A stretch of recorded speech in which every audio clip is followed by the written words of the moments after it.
Kami mengucap syukur padamu Tuhan.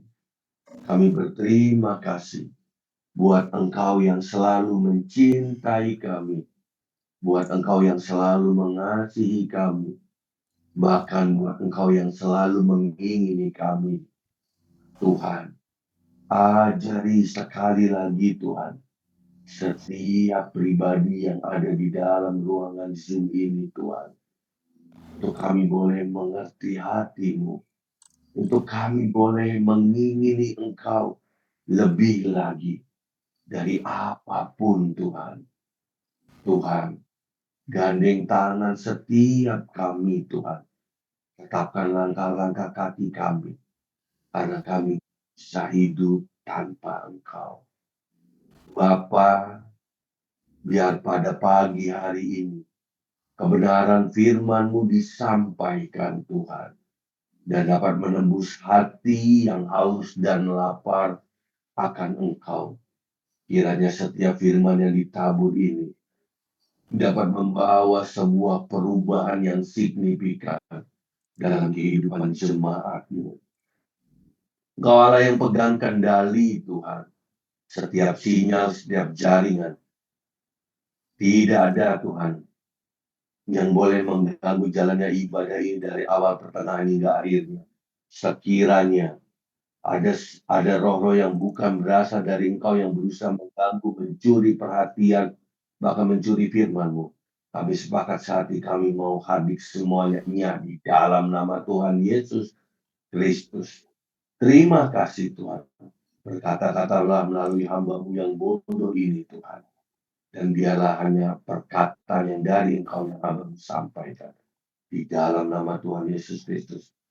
Mari kita yang siap menerima firman Tuhan sama-sama katakan amin. Amin. Oke, shalom semuanya. Halo. Apa kabar? Luar biasa. Haleluya. Saya sungguh berharap ketika ditanya apa kabar dan semuanya jawabannya luar biasa kok. Sungguh saya berharap itu benar-benar dari hati. Jadi apapun yang terjadi di dalam kehidupan kita, mungkin kita sakit, mungkin kita ngerasa nggak puas, atau apapun, kita harus bisa mengucap syukur. Karena saya percaya semua yang Tuhan jadikan, bahkan semua yang Tuhan izinkan terjadi dalam kehidupan kita, saya percaya semuanya mendatangkan kebaikan. Ada amin? Jadi saya sungguh berharap, saya percaya dalam setiap minggu mungkin jadwal ibadah itu akan sering kali ya di lapas-lapas atau di rutan itu kan mungkin bisa sehari bahkan sampai sehari 2-3 kali. Nah, jadi saya berharap ibadah itu bukan hanya sebuah hiburan untuk teman-teman gitu daripada bengong di kamar gitu atau tidak melakukan apapun. Jadi saya berharap mengikuti ibadah itu seperti orang yang haus dan lapar akan Tuhan. Seperti orang yang haus dan lapar. Jadi ketika firman itu dibagikan sepertinya itu roti hidup. Bukan sepertinya, memang itu roti hidup yang dikonsumsi oleh roh kita sehingga itu akan menjadi sebuah perubahan di dalam kehidupan kita. Saya percaya baik yang mendengar saudara-saudara di sana ataupun saya sendiri yang mewartakan atau memberitakan. Karena setiap firman yang keluar, saya sungguh yakin itu tidak akan pernah berpulang dengan sia-sia. Kenapa saya bilang saudara-saudara sekalian itu harus benar-benar menyikapi firman itu dengan haus dan lapar. Dan kenapa di dalam kehidupan setiap manusia itu harus ada perubahan sikap atau perubahan paradigma atau apapun, tentunya itu hal yang positif. Karena apa? Sekali lagi saya katakan, saya bukan menakut-nakutin. Dunia merancangkan semua yang jelek. Dunia merancangkan semua yang menakutkan. Kalau kita boleh dengar berita di mana logam mulia terus naik, sampai dengan hari ini sebenarnya apa? Itu kan tanda kita benar-benar ya menuju kepada resesi ekonomi, di mana ya nilai uang sebenarnya sekarang udah jauh lebih turun dibandingkan mungkin sebelum COVID. Nah, belum lagi kalau kita aware ya, kalau kita membaca berita BMKG itu kan ada sebuah mega trust itu yang boleh dikatakan diprediksi akan terjadi, bahkan sampai gempanya itu sampai 9,1 skala Richter ya. Oh, berarti 9,1 itu sangat besar. Bahkan ada yang mengatakan Jakarta bisa tenggelam, Pulau Jawa bisa terbelah atau terpisah. Ya, itu boleh dikatakan itu rancangan kegelapan. Itu boleh saja dia ngomong seperti itu. Tapi kita percaya kita sebagai anak-anak Tuhan, doa yang benar akan besar kuasanya. Ada amin? Halo, ada amin? Ya, bahkan Tuhan berkata di dalam Yohanes 10 ayat 10b, Aku datang memberikan hidup dan hidup yang penuh dengan kelimpahan. Jadi saya percaya ketika kita anak-anak Tuhan, kita diperbaharui secara roh, secara pola pikir paradigma kita. Nah, kita akan menjadi satu pribadi yang berbeda, di mana kita mau mengambil tanggung jawab untuk peduli. Kita boleh berdoa untuk menahan segala sesuatunya, menahan resesi, menahan bencana. Kita boleh berdoa, Tuhan semuanya tidak boleh terjadi. Sampai kita semua diangkat di awan-awan permai. Amin. Ya setelah kita diangkat di awan-awan permai, atau setelah seluruh orang yang percaya Yesus Tuhan dan Juru Selamat sudah diangkat, yaitu terserah Tuhan. Mau dihancurin atau mau gimana kan terserah. Karena ya orang yang tertinggal itu, ya berarti kan itu barang reject atau barang afkir. Nah, kita juga tahu kan, kalau barang afkir, ya berarti ya itu kan sudah terserah Tuhan. Ya, jadi kita di mana ketika orang-orang itu tertinggal ya dia harus mempertahankan imannya dengan darah dan daging sendiri. Jadi kalau sekarang kita yang percaya Yesus adalah Tuhan dan Juru Selamat, kita di cover oleh darah Yesus, hutang kita, dosa kita sudah dihapus dengan penyaliban Kristus. Nah, namun ketika kita tertinggal dari rapture, artinya kita barang akhir. Jadi dengan darah dan daging sendiri, kita harus mempertahankan. Nah, jadi saya percaya kok, di apalagi ini tahun yang baru, tahun 2026, ya ketika mungkin, ya kalau saudara-saudara juga boleh dengar, ya banyak juga kok hamba Tuhan juga yang berbicara gitu tentang eh, tahun-tahun ini, tahun-tahun ke depan itu bukan tahun yang mudah. Tahun-tahun ke depan itu ya tahun yang benar-benar kita harus berjuang. Namun saya percaya kok, saya sungguh percaya. Ketika kita benar-benar berharap, ketika kita benar-benar bersandar kepada Tuhan, Tuhan akan bedakan. Amin. Jadi sungguh saya berharap setiap firman yang ditabur oleh siapapun, itu benar-benar kita renungkan. Kita harus tumbuh. Harus tumbuh. Kenapa saya bilang harus tumbuh? Karena apa? Karena hari ini saudara-saudara masih ada di dalam. Mungkin saudara-saudara berpikir masalahnya cuma karena kebebasan. Saudara rindu dengan orang-orang yang dikasihi. Saudara rindu hidup bebas.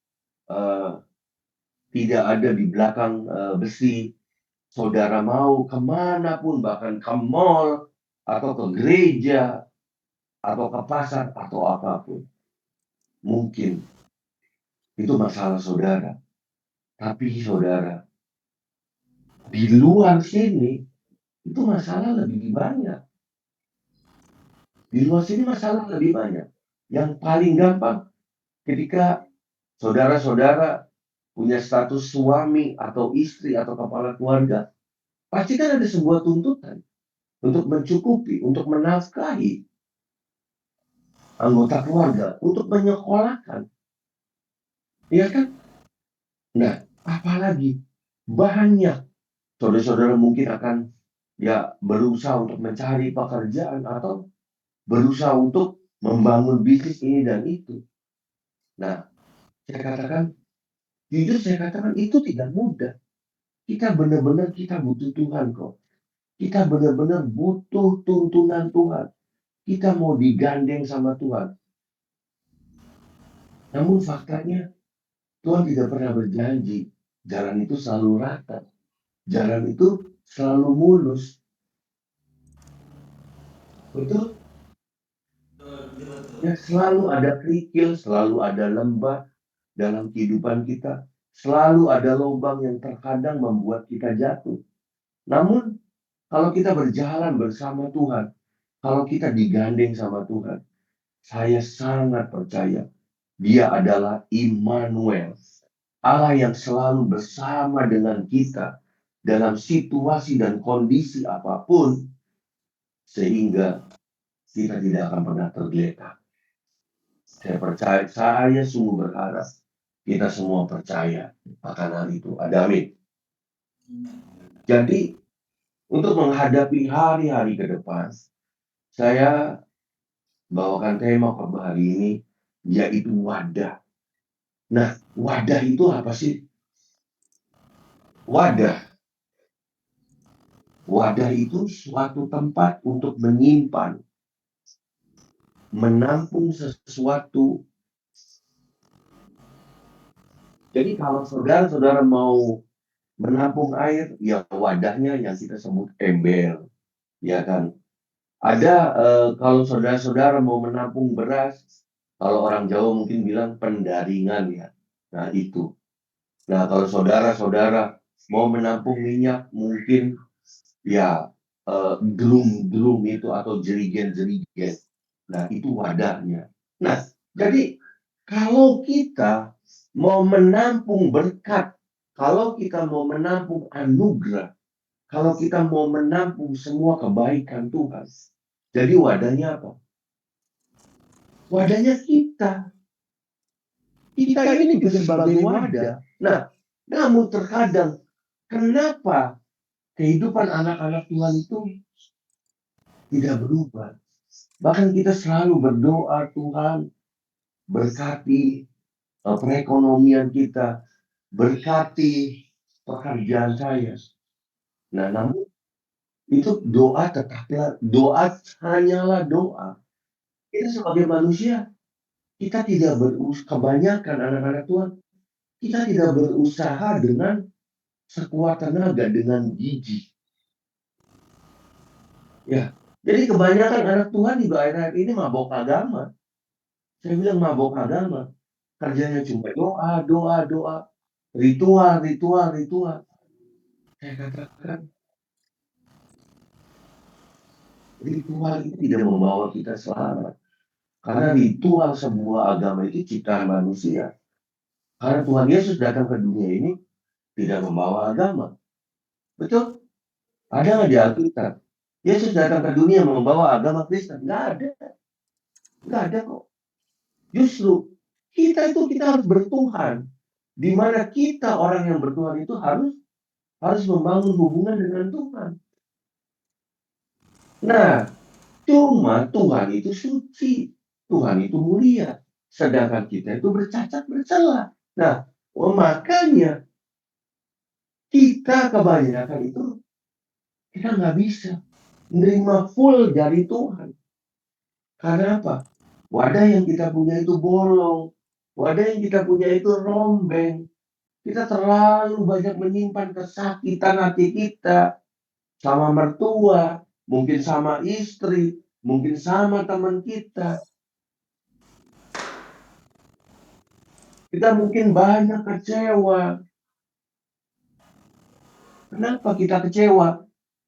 Karena kita tuh memiliki ekspektasi atau harapan yang lebih besar terhadap sesuatu, tapi kenyataannya tidak sesuai.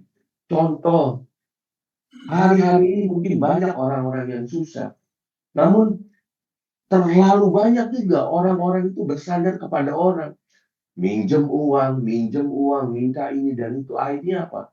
Lama-lama orang yang minjemin, orang yang memberi itu bosen. Karena apa? Karena merasa digandulin. Karena merasa apa? Karena merasa disuruh menanggung hidup seseorang. Bahkan Amsal sendiri bilang, jangan mau kalau kita disuruh menanggung hidup seseorang. Jangan mau. Nah, jadi kita anak-anak Tuhan tidak boleh melakukan seperti itu. Mungkin kita minta bantuan 1-2 kali boleh. Tapi, ada tapinya. Stop, percayalah karena orang ada titik bosannya. Kita harus bersandar. Kita harus berserah kepada Tuhan. Bahkan apapun yang terjadi dalam kehidupan kita, kita harus selalu bersyukur. Kita harus percaya Dia Allah El Shaddai. Dia Allah yang selalu mencukupkan kita melalui cara Dia. Cara Dia, bukan cara kita. Nah, kebanyakan kita manusia itu selalu berpikir, selalu mereka-reka. Bahkan ketika kita meminta sesuatu, Tuhan jahat ini dan itu. Selalu kita curiga dan menyalahkan Tuhan. Padahal Dia Bapa yang tidak pernah berhutang. Dia Tuhan yang tidak pernah berhutang. Dia Tuhan yang tidak pernah akan memberi batu kepada anak yang meminta roti. Dia Tuhan yang tidak akan memberi anaknya ular ketika anaknya meminta ikan. Tidak. Cuma terkadang pikiran kita aja. Pikiran kita. Ketakutan menggigit kita. Kita nggak pernah, anak-anak Tuhan itu jarang pegang sebuah kebenaran. Tapi kita selalu melihat pada sebuah kenyataan, pada logika kita. Ada satu hamba Tuhan berkata, ketika kita percaya kepada kenyataan, ketika kita percaya kepada logika, itu sama dengan awal dari keruntuhan iman kita. Karena hal yang terbenar, terbaik adalah kita memegang sebuah kebenaran yang dari Tuhan, yaitu firman Tuhan. Dia datang memberikan hidup, dan hidup penuh dengan kelimpahan. Nah, jadi wadah itu kita, penting untuk kita berubah. Penting kita untuk menyiapkan. Di tahun 2026 ini, mumpung ini masih baru, ayo koreksi. Kira-kira apa yang membuat wadah kita itu rombeng? Wadah itu kita bolong. Apakah kemarahan? Apakah iri hati? Apakah kecemburuan? Apakah sakit hati? Atau apapun. Apapun. Iblis akan selalu terus menggoda dan menjatuhkan kita, anak-anak Tuhan. Namun hidup adalah pilihan. Kita bisa bersyukur dalam segala. Amin. Mohon maaf, saya minum dulu.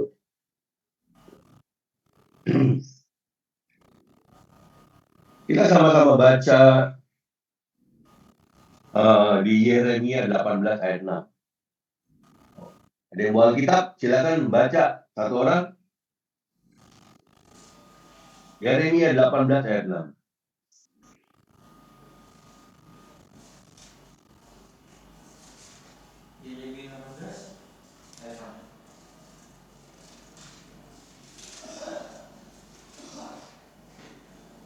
Yeremia 18 ayat 6. Demikian firman Tuhan.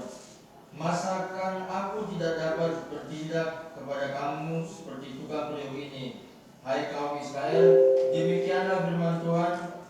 Sungguh seperti tanah liat di tangan tukang periuk, demikianlah kamu di tanganku, hai kaum Israel. Nah, masakan aku tidak dapat bertindak kepada kamu seperti tukang periuk. Ya, jadi tukang periuk itu apa sih? Tukang yang membuat periuk. Jadi ketika tukang itu membuat rusak, bentuknya tidak sesuai, maka dia akan remukan lagi. Ya, dia akan mulai desain ulang lagi. Dia akan mulai buat lagi. Nah, jadi Yeremia ini melakukan tugasnya sebagai nabi selama pemerintahan 5 Raja Yehuda. Wah, luar biasa. Luar biasa nih Yeremia ini. Dia hidup pada masa Raja Yosia, uh, Yoahas, Yoyakim, Yoyakin, dan terakhir Dia ada di zaman Sedekia. Nah, Yeremia ini dia menjadi saksi keruntuhan kerajaan Yehuda, di mana akhirnya seluruh umat Israel atau Yehuda itu dibuang ke dalam pembuangan di Babel. Namun Tuhan izinkan Yeremia itu tidak dibawa ke Babel. Namun Yeremia ini tinggal di Israel. Nah, jadi tidak ada cara kalau dalam tahun ini kita mau diberkati, kita mau hidup berkelimpahan, kita mau menerima anugerah Tuhan. Kita balik ke Tuhan. Kenapa? Masakan aku tidak bertindak seperti itu kalau perlu. Masakan Tuhan tidak mau membentuk kita lagi. Jadi saya katakan, untuk kita menerima semua yang dari Tuhan, kita harus balik ke Tuhan. Biar Tuhan yang desain ulang. Biar Tuhan yang perbaiki wadah dari kita sendiri. Jadi jangan sampai kita jatuh ke lubang yang sama. Jangan sampai kita berkubang pada dosa yang sama. Alkitab berkata ketika kita sudah memperoleh pengetahuan tentang dosa dan kita selalu jatuh ke dalam dosa itu, maka suatu saat tidak akan ada yang namanya korban penebusan. Kita akan disamakan dengan orang-orang yang durhaka. Jadi saya katakan cukup. Kesalahan kita cukup satu kali. Penghukuman kita cukup cuma sekali. Saudara-saudara, cukup kali ini aja ada di dalam. Cukup. Cukup. Jangan ulang-ulang. Kalau nggak salah saya pernah saksikan adik saya itu harus 3 kali. Harus 3 kali. Cukup. Karena apa? Karena dia terus bawa wadah yang sama. Wadah yang rombeng itu. Wadah yang iri kepada orang-orang, keberhasilan orang. Dia ngiri ngelihat orang-orang diberkati, namun dia salah langkah. Dia tidak mau mengikuti prosesnya Tuhan. Dia mau bekerja cepat, dia jatuh ke narkoba, jual narkoba. Ujung-ujungnya ya dia masuk ke dalam lingkaran itu. Dan sampai akhir hayatnya saya katakan, dia berbuat berbagai macam kejahatan. Dan jujur saya katakan, saya sungguh sedih. Saya sungguh sedih sekali. Nah, jadi kita harus balik ke Tuhan. Coba kita samakan dengan keadaan sekarang. Sebuah keadaan sekarang ini sebuah keadaan yang mirip dengan zaman Yeremia, di mana keadaan zaman Yeremia Israel jatuh ke dalam penyembahan berhala. Ya, kalau dulu mungkin orang itu menyembah berhala dengan mengorbankan anak. Dia akan menyembah patung-patung dari tembaga ini dan itu. Dari tembaga, dari kayu, dari jenis-jenis benda ini dan itu. Ya kan? Kalau sekarang apa bedanya? Orang sekarang bekerja demi uang itu mengorbankan keluarganya. Mengorbankan anak istrinya, mengorbankan kesehatannya. Kerja gila-gilaan. Duitnya banyak sih, betul. Duitnya banyak. Ya tapi nanti duitnya habis untuk yang ngurus perceraian lah. Dihabisin sama anaknya lah. Karena dia tidak pernah memperdulikan keluarga. Mungkin nanti anaknya salah jalan lah. Bahkan mungkin dia uangnya habis untuk apa? Untuk bayar dokter lah, bayar rumah sakit lah. Nah, sama kan dengan keadaan sekarang. Cuma beda aja versinya. Banyak juga ketidakadilan di zaman Yeremia. Di mana orang Israel kan pastikan akan ditindas. Karena dia sebagai tawanan oleh Babel. Nah, sekarang nggak beda jauh lah. Zaman sekarang di negara kita pun. Ya orang yang kaya, orang yang punya link, orang yang punya ya kenalan, Semuanya kan mudah kok. Bahkan semuanya bisa diringankan. Tapi orang yang nggak punya apa-apa, habis sudah. Nah banyak kan. Banyak ketakutan zaman Nabi Yeremia saat itu. Ya namanya orang dijajah atau orang dibuang, dijadiin budak, pasti banyak ketakutan. Nggak beda jauh dengan sekarang. Kita kalau lihat, PHK masih ada nggak? Masih. PHK di mana-mana masih. Cari kerja masih susah nggak? Masih. Masih susah.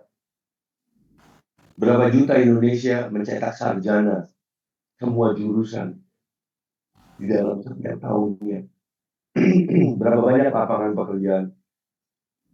Berapa banyak orang tuanya yang sanggup memberikan modal. Sisanya numpuk jadi pengangguran dalam setiap tahun. Nah, itu menyebabkan sebuah ketakutan. Di mana sepertinya orang tua mati-matian kerja cari uang untuk menyekolahkan anaknya sampai ke tingkat S1, S2, S3. Tapi nyatanya cari kerjanya susah. Untuk itu, kita butuh Tuhan. Kita butuh Tuhan.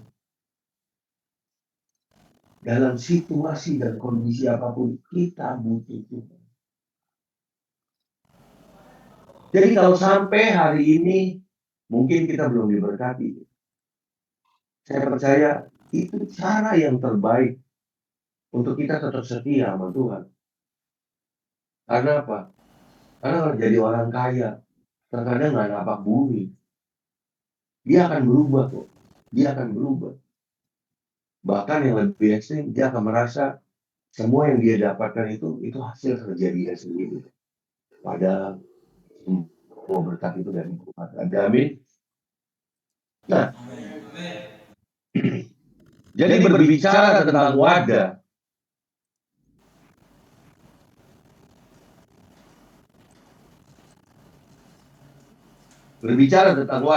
wadah itu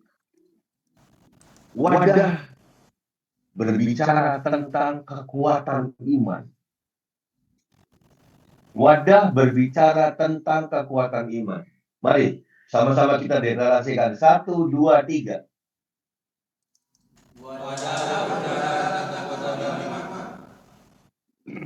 Apa sih kekuatan iman? Nah, kekuatan iman ialah sebuah ketahanan. Sebuah ketahanan yang didapatkan melalui iman kepada Yesus Kristus dan pekerjaan Roh Kudus. Sehingga orang percaya mampu hidup setia, taat, sabar, dan tetap kuat untuk menghadapi tantangan, penderitaan, dan godaan. Tadi di awal saya katakan kita orang yang mengikut Tuhan. Tuhan tidak pernah berjanji jalan yang bakal dilayani itu jalannya mulus, jalannya halus, jalannya lurus. Ada masanya Tuhan izinkan kita ada di jalan berbatu, jalan menurun, bahkan kita ada di lembah. Mungkin sesaat. Namun ketika kita memiliki iman yang kuat, menunggu waktunya Tuhan, saya percaya Tuhan pasti akan menolong kita. Tuhan pasti akan membawa kita. Bisa nggak kita memiliki sebuah kepercayaan, sebuah iman? Iman apa sih? Iman adalah dasar dari segala sesuatu yang kita harapkan. Dan bukti dari segala sesuatu yang belum kita lihat. Yaitu iman. Jadi kita percaya dulu, baru nanti Tuhan akan berikan. Kalau kita tunggu Tuhan berikan dulu, baru kita percaya, itu namanya kenyataan. Sedangkan konsepnya Tuhan tidak seperti begitu. Kita beriman dulu. Baru Tuhan berikan. Bahkan Tuhan akan berikan lebih dari apapun. Lebih dari yang kita pikirkan. Yang kita minta, bahkan yang timbul dalam hati, itu yang Tuhan berikan. Nah, kalau kita sama-sama baca di Filipi 4 ayat 13, Filipi 4 ayat 13, biar saya yang baca aja. Segala perkara dapat kutanggung di dalam Dia yang memberi kekuatan kepadaku. Segala perkara. Paulus berkata, oh, masa kehidupan Paulus, saya katakan kehidupan Paulus, ya kalau orang dunia berkata Paulus itu bodoh. Saya bilang, jabatan dia punya, uang dia punya, ketenaran dia punya, bahkan otoritas atau kekuasaan dia punya. Tapi satu kali perjumpaan dengan Yesus, itu yang merubah seluruh hidupnya.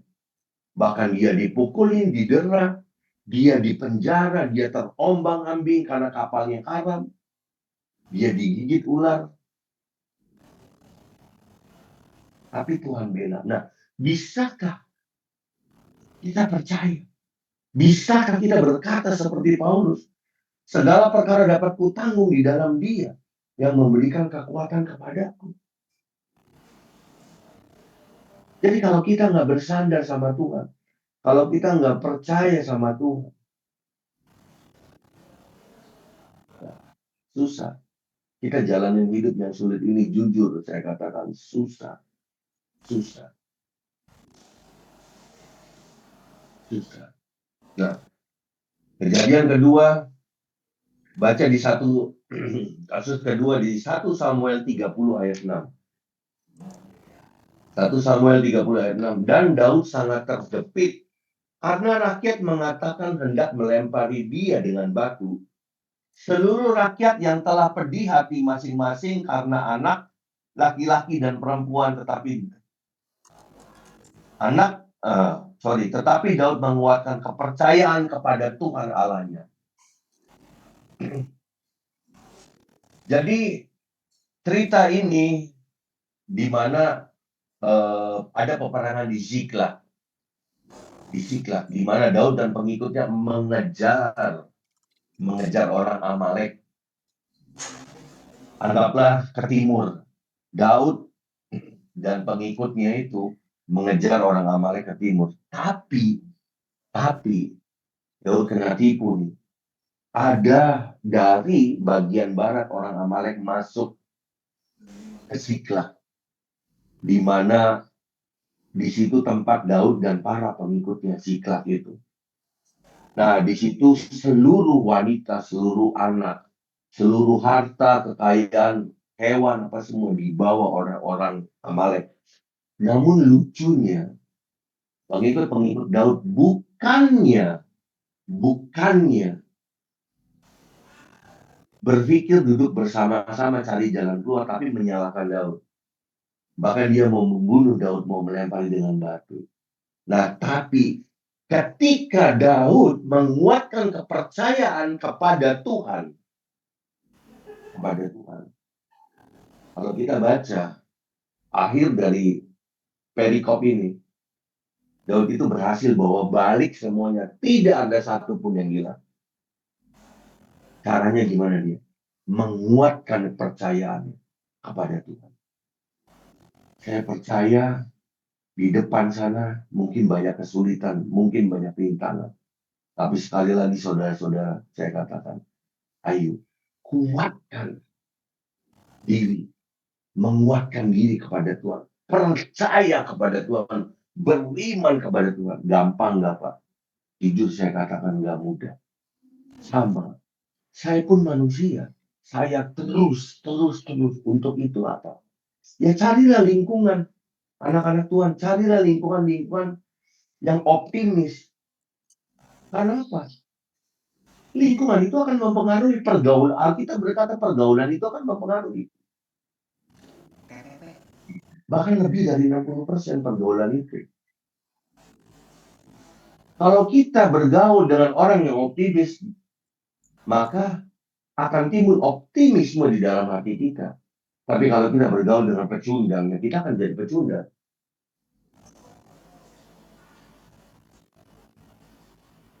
Kita harus keluar dari pergaulan kita yang salah. Kita harus keluar. Ya, caranya kita memperoleh kekuatan iman itu caranya gimana? Ya sudah pasti kita berdoa. Kita berdoa. Dengan apa? Dengan tekun doanya sekali-sekali? Enggak. Terus, bahkan kalau kita baca kitab Daniel, Daniel itu doanya aja 3 kali. Pagi, siang, sore. Pagi, siang, malam. 3 kali. Dia tekun. Jadi dia, Tuhan bedakan dia dengan yang lain. Yakobus 5 ayat 16b. Yakobus 5 ayat 16b. Doa orang yang benar, bila dengan yakin didoakan, sangat besar kuasanya. Sangat besar kuasanya. Jadi, untuk kita memperoleh kekuatan iman itu, nomor pertama kita doa dengan tekun. Yang kedua itu apa? Kita membaca dan merenungkan firman Tuhan. Karena kalau di Mazmur 119 ayat 105, firman itu pelita bagi kakiku dan terang bagi jalanku. Jadi kalau kita anak Tuhan nggak bisa baca firman, nggak mau baca firman, gelaplah jalan kita, maka tersesatlah kita. Itu tidak bisa tidak. Itu tidak bisa tidak. Saya katakan banyak kok. Dalam kehidupan sehari-hari banyak kok. Orang yang mengandalkan Tuhan itu dibedakan. Orang yang mengandalkan Tuhan itu Tuhan angkat. Orang yang mengandalkan Tuhan, orang yang mau berjalan dengan Tuhan itu Tuhan bedakan. Saya kasih satu kesaksian. Di bulan Oktober tahun lalu itu, saya bersama teman-teman satu gereja. Kami gereja kecil kok. Mungkin bilangan kami nggak lebih dari 50. Tapi ada satu keinginan hati Tuhan di mana kita disuruh membuat pesta rakyat di Tangerang. Pesta rakyat. Sekitar 2.000 atau 3.000, coba bayangkan. Kalau kita mau hitung uang, itu ratusan juta. Tapi diawali dengan satu orang menyampaikan pewahyuan itu kepada gembala kami. Akhirnya kita sepakat, kita berdoa, kita berjalan. Kita memegang firman Tuhan. Kita harus mengupayakan kota di mana tempat kita tinggal. Puji Tuhan. Dalam kurun waktu kurang dari 2 bulan. Itu dana terkumpul. Dan kita ngelangkah. Kita DP ini dan itu, kita beli ini dan itu belum ada uangnya. Kita cuma DP ini dan itu. Jadi kerjaan kita cuma berdoa, berusaha dengan tekun. Sampai akhirnya 3.000 orang datang. 3.000 orang datang. Perizinan apa semuanya beres. Kalau kita mau menembus sebuah kemustahilan, ya kita harus berani berjalan dengan Tuhan. Kita harus memiliki iman yang kuat. Oke, jadi wadah juga berbicara tentang kapasitas. Kapasitas. Kapasitas itu apa sih? Kapasitas itu daya tampung, ukuran. Ya kalau kita mau nampung di rumah ada toren kan. Oh mau kapasitasnya berapa Pak ketika kita beli di toko besi? 250 liter, 500 liter, atau 1.000 liter. Nah, kapasitas. Kapasitas itu sangat menentukan berapa banyak yang kita bisa tampung. Jadi daya tampung, kemampuan, potensi, atau talenta yang diberikan Allah kepada setiap manusia untuk menjalankan panggilannya dan memuliakan Tuhan melalui hidupnya. Jadi hanya ada banyak anak-anak Tuhan itu yang menyia-nyiakan semua talenta, semua potensi yang Tuhan berikan di dalam kehidupan. Menyia-nyiakan. Kalau kita juga dengar ada banyak hamba Tuhan yang jatuh. Ada banyak hamba Tuhan yang jatuh. Sebuah destiny, sebuah tujuan ketika Tuhan menciptakan kita, merajut kita di dalam rahim ibu kita. Saya percaya kok rancangannya semua membawa damai sejahtera. Masa depan indah yang cerah. Namun kenapa banyak yang jatuh? Kenapa banyak yang enggak selesai? Bahkan sampai mati. Kenapa? Karena cukup puas. cukup puas. Anak-anak Tuhan mudah sekali puas dengan pelayanan, dengan ini dan itu. Ujung-ujungnya apa? Kalau udah puas, merasa puas, ada di zona nyaman. Ketika ada di zona nyaman, ya dia akan lengah. Ketika lengah, dia akan jatuh lagi ke dalam dosa. Sama seperti Daud. Daud ketika dia jatuh kepada Betsyeba menjadi pembunuh dan penzina. Kenapa? Ketika orang-orang perang, dia nggak perang. Dia santai-santai. Dia menikmati di soto istana dia. Udah itu dia ngelihat orang mandi. Ya udah selesai. Jahat. Jahat. Hati manusia itu jahat sekali. Jahat sekali. Sekelas Raja Daud aja dia bisa merencana pembunuhan berencana. Pembunuhan berencana, perzinahan lagi. Jadi saya rasa hukumannya kalau zaman sekarang setidaknya ya seumur hidup kali. Atau 15 tahun. Nah, jadi untuk menjalani tahun-tahun depan, khususnya tahun 2026 ini, kita harus memiliki sebuah kapasitas yang besar. Nah, cara kita memperbesar kapasitas yang pertama, kita harus mengingini Tuhan lebih mengingini Tuhan. Lebih. Kalau mungkin hari ini kita doa cuma 15 menit, kita lebih lagi, minta setengah jam lebih lagi. Maka dia Tuhan akan menambah-nambahkan. Mazmur 63 ayat 2, Mazmur 63 ayat 2, Ya Allah, Engkaulah Allahku, aku mencari Engkau, jiwaku haus kepadamu, tubuhku rindu kepadamu, seperti tanah kering dan tandus tiada berair. Wah, Daud salah satu orang yang benar-benar dikasihi Tuhan. Mungkin tidak ada penyembah seperti Daud yang akan muncul di dunia ini. Sampai mendapat gelar orang yang berkenan di mata Tuhan. Dia buat sebuah puisi kepada Tuhan. Engkaulah Allahku. Aku mencari Engkau. Jiwaku haus dan lapar. Di mana Tuhan jatuh cinta sama yang namanya Daud. Jadi ayo cari Tuhan lebih lagi. Saya percaya ada rencana Tuhan yang indah untuk saudara-saudara yang ada di dalam sana. Karena apa? Karena saudara-saudara di sana waktunya banyak. Untuk bisa berdoa, untuk bisa baca firman, untuk bisa sharing firman Tuhan. Banyak waktu. Kemudian untuk kita memperbesar kapasitas kita. Yang kedua, kita harus berani melepaskan hak. Alkitab berkata lebih baik memberi daripada menerima. Berani melepaskan hak. Jika engkau ditampar pipi kiri, berikan pipi kanan. Kalau di Matius 5 ayat 39-42, tetapi aku berkata kepadamu, janganlah kamu melawan orang yang berbuat jahat kepadamu, melainkan siapapun yang menampar pipi kananmu, berikanlah juga kepadanya pipi kiri, dan kepada orang yang hendak mengadukan engkau karena mengingini bajumu, serahkanlah jubahmu. Dan siapapun yang memaksa engkau berjalan sejauh 1 mil, berjalanlah bersama dia sejauh 2 mil. Berilah kepada orang yang meminta kepadamu, dan janganlah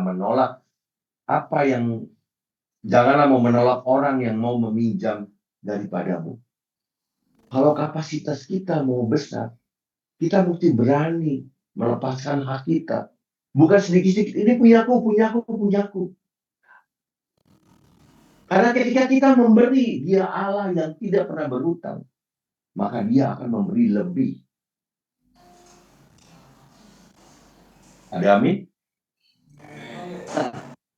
Untuk memperbesar kapasitas yang ketiga, kita harus bekerja keras, saudara-saudara. Bekerja keras. Tidak bisa tidak.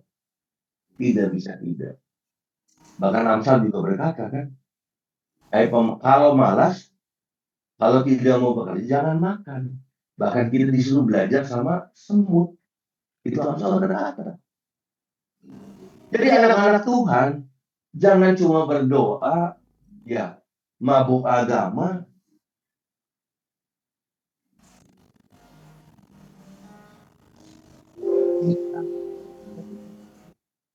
tanpa bekerja. Nggak mungkin. Kita harus lakukan apa yang menjadi bagian kita. Sisanya apa? Sisanya tuh Amsal 10 ayat 4 sampai 5. Amsal 10 ayat 4 sampai 5. Tangan yang lamban membuat miskin, tangan orang rajin menjadikan kaya. Siapa mengumpulkan pada musim panas, ia berakal budi. Siapa tidur tidur pada waktu musim panen, membuat malu. Raja Salomo pun berkata, kita harus bekerja keras. Jadi ayo, kita harus bekerja keras. Jadi saya berharap sungguh saudara-saudara dalam itu bisa merubah paradigma, merubah. Kemudian wadah itu berbicara tentang kesetiaan. Yang ketiga, wadah itu berbicara tentang kesetiaan. Apa itu kesetiaan? Kesetiaan itu ketekunan dan konsistensi seseorang dalam menjalankan komitmen kepada Tuhan dan sesama. Meskipun menghadapi tantangan, godaan, dan kesulitan. Itulah kesetiaan, konsisten. Kita terus baik-baik, berbuat baik, bersyukur terus. Sampai kapan? Sampai selama-lamanya.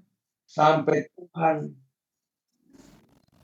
Tuhan memanggil kita dari dunia ini. Jadi wadah itu berbicara tentang setia. Lukas 16 ayat 10. Lukas 16 ayat 10. Barang siapa setia dalam perkara-perkara kecil, ia setia juga dalam perkara-perkara besar. Dan barang siapa tidak benar dalam perkara-perkara kecil, ia tidak benar dalam perkara-perkara besar. Jadi, di Lukas 16 ini sudah jelas. Kalau kita nggak bisa setia dengan kerjaan-kerjaan kecil, jangan berpikir kita akan memberikan pekerjaan-pekerjaan besar. Kalau kita tidak setia ketika kita dipercaya dengan perkara-perkara yang kecil, jadi jangan berpikir kita bisa menjadi besar. Gak mungkin. Gak mungkin. Karena Alkitab yang kita pegang dan kita baca, bahkan kita renungkan ini adalah sebuah kebenaran. Nah, ciri-ciri orang yang setia, yaitu taat. Nomor 1, taat. Taat itu apa sih? Kesediaan untuk melakukan kehendak Tuhan dan mengikuti perintahnya dengan sepenuh hati tanpa menunda atau menentang, menjadikan firman Tuhan sebagai pedoman hidup. Itu taat.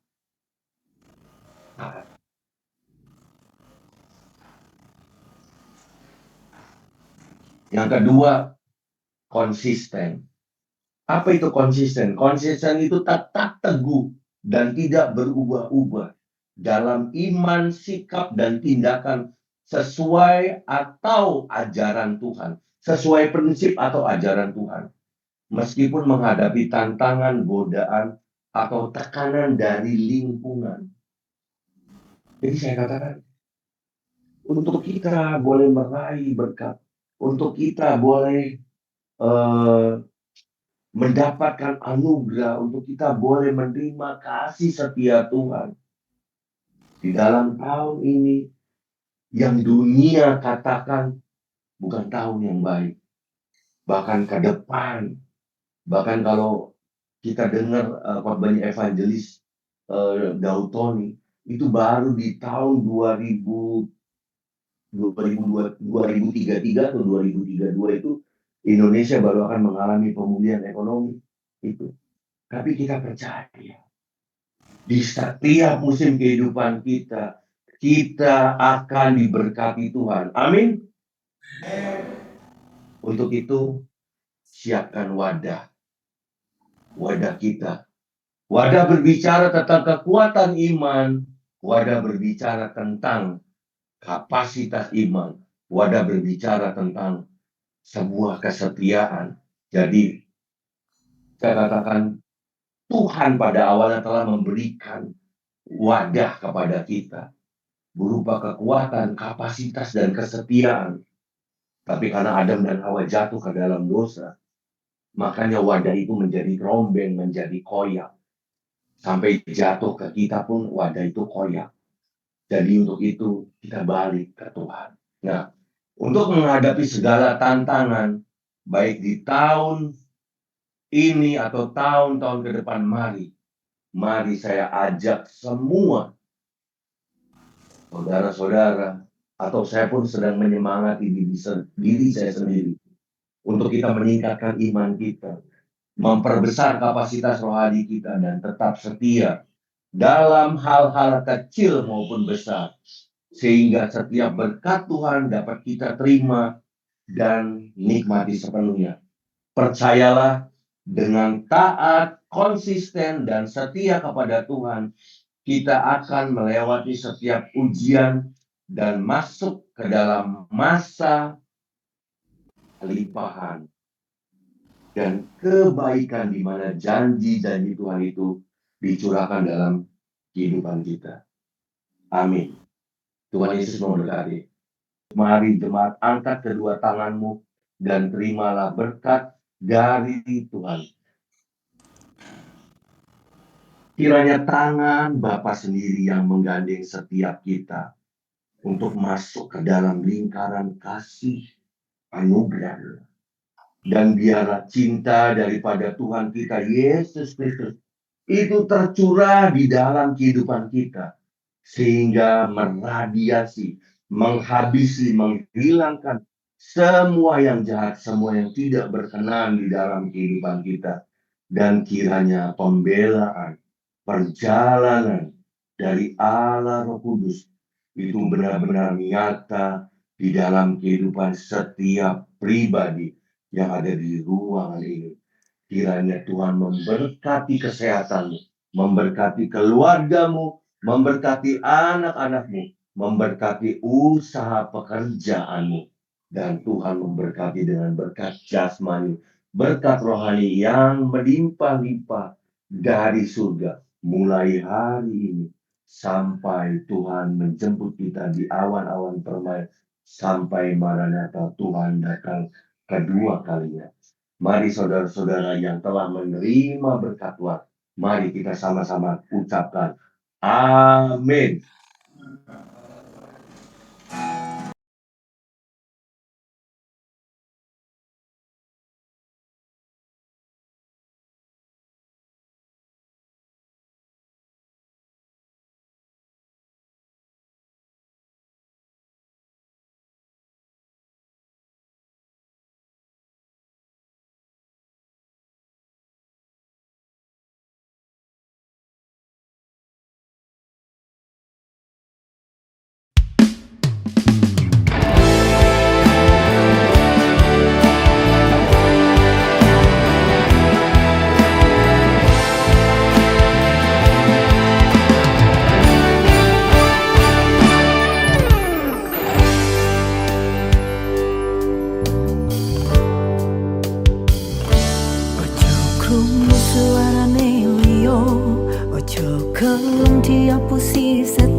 Dengarkan saja firman Tuhan.